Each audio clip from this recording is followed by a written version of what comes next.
మహాభారత యుద్ధం మొదలు కాబోతున్న గడియ. ధర్మం అధర్మం మధ్య జరగబోయే ఈ మహాసంగ్రామంలో కురుక్షేత్రం ఒక యుద్ధభూమి మాత్రమే కాదు, అది మనుషుల మనసుల్లో జరిగే అంతర్మథనానికి ప్రతీక. ఈ యుద్ధాన్ని ప్రత్యక్షంగా చూడలేని ధృతరాష్ట్రునికి అన్ని సంఘటనలను వివరించేది సంజయుడు. అక్కడితో మొదలవుతుంది భగవద్గీత. ఈ మొదటి అధ్యాయం అర్జున విషాద యోగం, యుద్ధానికి ముందున్న పరిస్థితులు, వీరుల ప్రస్తావన మరియు అర్జునుని మనస్థితికి పునాది వేస్తుంది. ఇప్పుడు భగవద్గీత మొదటి అధ్యాయం నుంచి మొదటి 5 శ్లోకాలను అర్థంతో చూద్దాం. శ్లోకం 1. ధృతరాష్ట్రుని ప్రశ్న. ధర్మక్షేత్రే కురుక్షేత్రే సమవేతా యుయుత్సవః మామకాః పాండవాశ్చైవ కిమకుర్వత సంజయ. తెలుగు అర్థం: ధృతరాష్ట్రుడు అన్నాడు, ధర్మభూమైన కురుక్షేత్రంలో యుద్ధం చెయ్యాలనే కోరికతో చేరిన నా కుమారులు మరియు పాండవులు అక్కడ ఏమి చేస్తున్నారు సంజయ? శ్లోకం 2. సంజయుని వివరణ ప్రారంభం. సంజయ ఉవాచ.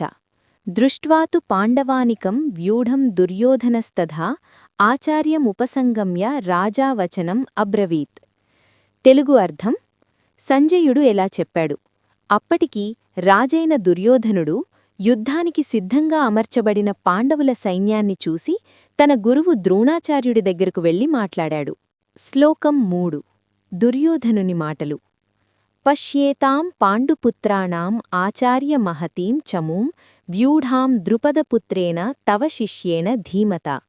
తెలుగు అర్థం: గురువర్యా, మీ శిష్యుడైన బుద్ధిమంతుడు ద్రుపదుని కుమారుడు దృష్టద్యుమ్నుడు అమర్చిన ఈ విశాలమైన పాండవుల మహాసేనను చూడండి. శ్లోకం 4. పాండవసేనలోని వీరుల ప్రస్తావన. అత్ర శూరా మహేశ్వాసా భీమార్జున సమాయుధి యుయుద్ధానో విరాటశ్చ ద్రుపదశ్చ మహారథః.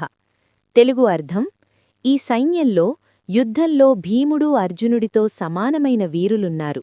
యుయుద్ధానుడు, సాత్యకి, విరాటుడు మరియు మహారథుడైన ద్రుపదుడు కూడా ఉన్నారు. శ్లోకం 5. ఇతర మహావీరుల ప్రస్తావన. దృష్టకేతుశ్చ చీకితానః కాశీరాజశ్చ వీర్యవాన్ పురుజిత్ కుంతీభోజశ్చ శైబ్యశ్చ నరపుంగవః. తెలుగు అర్థం: దృష్టకేతువు, చేకితానుడు, వీరశక్తిగల కాశీరాజు, పురుజితుడు, కుంతీభోజుడు మరియు శ్రేష్ఠులైన శైబ్యుడు కూడా ఈ సైన్యంలో ఉన్నారు. భగవద్గీత మొదటి అధ్యాయంలోని మొదటి శ్లోకాలు. ఇక్కడ అర్జునుని విషాదం, యుద్ధానికి ముందున్న పరిస్థితులు మాత్రమే కనిపిస్తాయి.